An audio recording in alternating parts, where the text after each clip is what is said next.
Son las 8:45 y recibimos al señor Jorge Zapata Ríos, flamante presidente de la Confederación de Instituciones Empresariales del Perú, CONFIEP.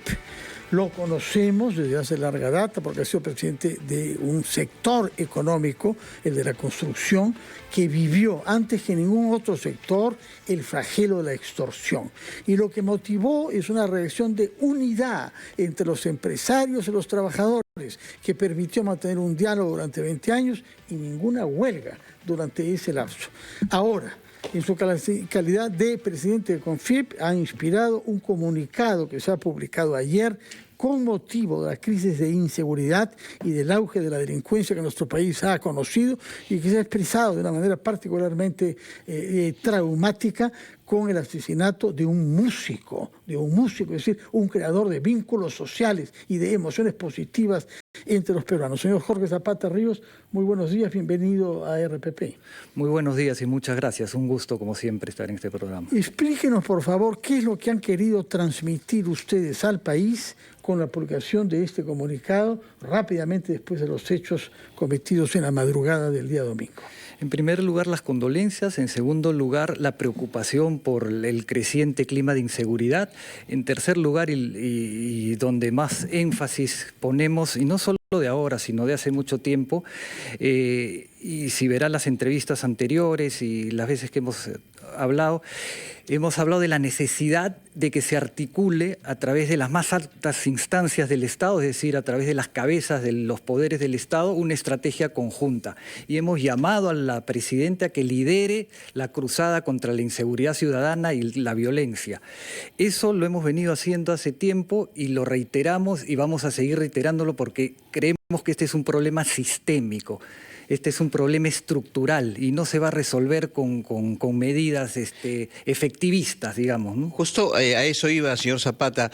¿Sabe usted que desde hoy ya entró en vigencia este decreto supremo que declara estado de emergencia en Lima y Callao por 30 días? ¿Usted cree que esta es la medida más efectiva, tomando en cuenta los antecedentes de otros estados de emergencia, distritales nada más, pero cree usted que es una buena medida para reducir los índices de inseguridad o es algo efectista? Yo creo que podría ser una medida más si es que está dentro de un gran plan. Y ese gran plan pasa por, primero, ver qué está pasando con la Fiscalía de la Nación, porque el poder, la Fiscalía, según el Ministerio del Interior, está liberando mucho delincuente, ¿no? Entonces, ese es el primer problema a atacar. Pero ¿cómo se ataca? Sentándose en una mesa la fiscal de la Nación y la presidenta de la República y el ministro del Interior al lado, a ver qué está pasando, y el presidente del Congreso. Porque si las leyes no les permiten dar prisiones preventivas, condenar a los delincuentes, habrá que cambiar las leyes. O si están faltando fiscales para hacer el trabajo adecuadamente, habrá que darle más presupuesto a la Fiscalía. O si está faltando que la policía haga bien las investigaciones y entregue los atestados correctamente, habrá que darle más presupuesto a la policía. ¿No está de acuerdo entonces con el estado de emergencia? El estado de emergencia... Antes que nos conteste esto, perdón, Carlos, vamos a ir a una pausa, que es lo que correspondía, y queda planteada la pregunta. ¿Qué piensa usted sobre el estado de emergencia, tal como se lo ha cuestionado Carlos Villarreal? Vamos a la pausa y retomamos nuestra conversación con el señor Jorge Zapata, presidente de la CONFIEP. Sí, el señor Jorge Zapata, presidente de CONFIEP, puede preguntar lo que le había preguntado Carlos Villarreal.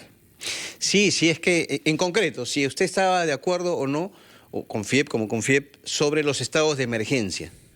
No, como medidas aisladas no van a funcionar. Y además ya se ha demostrado que no funcionan como medidas aisladas, ¿no? Esto es un tema integral, este es un tema que hay que atacarlo por varios frentes, ¿no? Y por eso, repito, necesita el concurso de los 3 poderes del Estado, ¿no? Por lo menos, y necesita el concurso de los alcaldes, por supuesto, ¿no?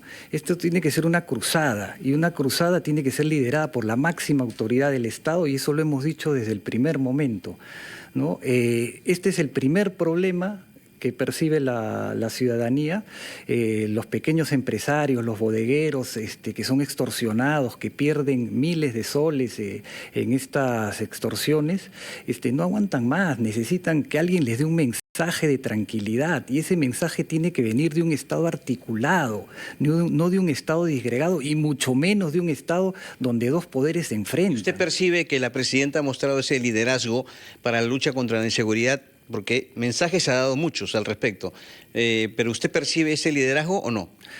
No lo percibimos hasta ahora y se lo hemos reiterado en varias oportunidades. Presidenta, usted lidere esta cruzada contra la inseguridad ciudadana. De acuerdo. Al mismo tiempo que liderazgo, usted ha afirmado siempre en su trayectoria como dirigente gremial la necesidad de unión, es decir, de sentarse a conversar. Pese a que hayan fricciones, usted lo ha dicho y lo dice el comunicado, acá se nota que no se está trabajando bien, coordinadamente, entre Fiscalía, Policía Nacional, Poder Judicial, y podemos añadir al INPE también, ¿no? Porque el sistema de las cárceles nos está jugando a veces contra. ¿Siente usted que hay un espíritu a favor de ese diálogo, que la gravedad de los problemas que tenemos puede llevarnos a vivir lo que ustedes vivieron entre empresarios y trabajadores de la construcción en su momento?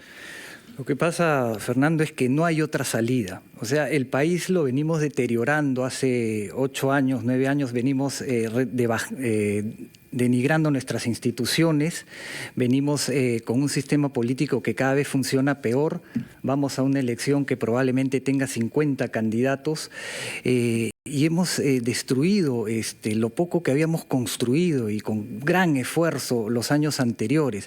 Y creo que es la hora de empezar a reconstruir el país. ¿Y cómo lo vamos a reconstruir? Poniéndonos de acuerdo entre peruanos en puntos mínimos. Había un espacio interesante que funcionó muchos años que se llamaba el Acuerdo Nacional, que marcaba políticas de Estado de mediano y largo plazo. Eso se ha dejado de lado, ya no se convoca al Acuerdo Nacional. Hay que convocar al Acuerdo Nacional donde están no solo los partidos políticos, sino la sociedad civil organizada, que también tiene derecho a decir su palabra y a marcar una ruta y a decir por acá tenemos que ir. Hay instituciones que tienen 50 años, hay instituciones que tienen una gran institucionalidad, valga la redundancia, ¿no? Hay instituciones que además defienden intereses comunes, no los intereses de la cúpula o del que la gobierna en su momento, y por eso han preservado en el tiempo con una unidad. Ahora, ¿maneja usted cifras con relación al número de empresarios, empresas en general, que han sido víctimas de la extorsión? No solamente hablamos de los grandes empresarios, también los pequeños que tienen emprendimientos, que no han podido hacerlo justamente por ese tema. Sí, tenemos una cifra de 500.000 soles diarios de los pequeños y microempresarios que pierden por las extorsiones y por la delincuencia. 500.000 soles diarios, aquellos que tienen que contratar seguridad, poner más fierros delante de sus puertas y eventualmente cerrar. Y cerrar algunos días hasta que se sientan un poco más tranquilos. ¿Y cuántos emprendimientos, negocios han tenido que cerrar justamente ante esta situación? ¿Sabe usted? No, ese dato no lo tengo en este momento, pero hay un dato que es interesante, que dice que el 2.8% del PBI lo perdemos por la violencia, por la inseguridad y por la delincuencia. 2.8% sí es cálculo del IPC. Ahora, hay naturalmente la afectación gravísima a los pequeños y medianos empresarios, pero el clima de inversiones se ve perjudicado por esto.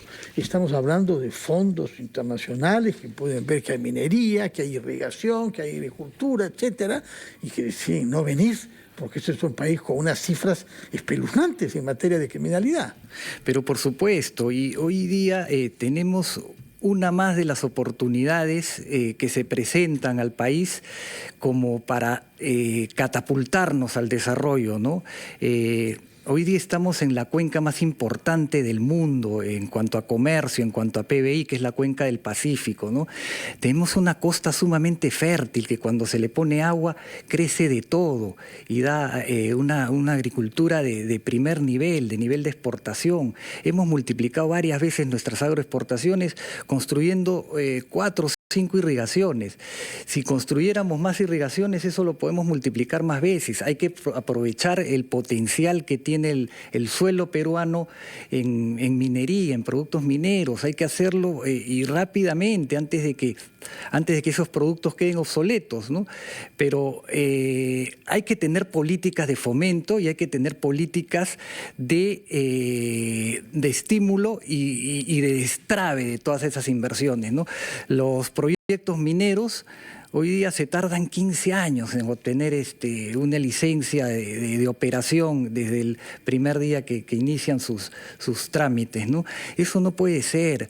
La selva está abandonada y la selva también tiene su potencial en cuanto a recursos, y ahí tenemos grandes problemas pues con algunas ONGs que están trabando el desarrollo, y esto lo hemos hablado con los presidentes de las cámaras de comercio de la Amazonía, que claman por un mayor desarrollo en la selva, que claman por inversiones en la selva y claman porque no se interrumpan esas inversiones que cada vez se restringen más.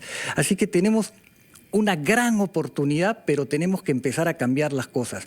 Y empezar a cambiar las cosas parte, nosotros siempre lo vamos a sostener, de un diálogo nacional que involucre a todos los sectores y no solamente a la parte política, sino a la sociedad civil, que, reitero, tiene mucho que decir en esto. La presidenta ha planteado una especie de pacto por el Perú, con los próximos candidatos presidenciales. ¿Es una buena alternativa, cree usted? Es parte del tema, porque seguimos dejando de lado a la sociedad civil, ¿no?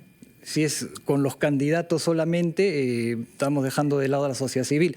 Y de nuevo, como dice Fernando, este ejemplo del diálogo entre trabajadores y empresarios podría ser una buena base, ¿no? No es fácil ponerse de acuerdo en algunos temas con los trabajadores. Discutimos el pliego todos los años y esa no es una tarea sencilla, pero sin embargo lo aislamos, lo dejamos separado. Sabemos que ese tema está aislado y tenemos varios temas en los que podemos ponernos de acuerdo. Yo, una de las experiencias más gratas que he tenido a lo largo de estos 4 años en Capeco ha sido encontrar que tenemos muchísimo más coincidencias que diferencias.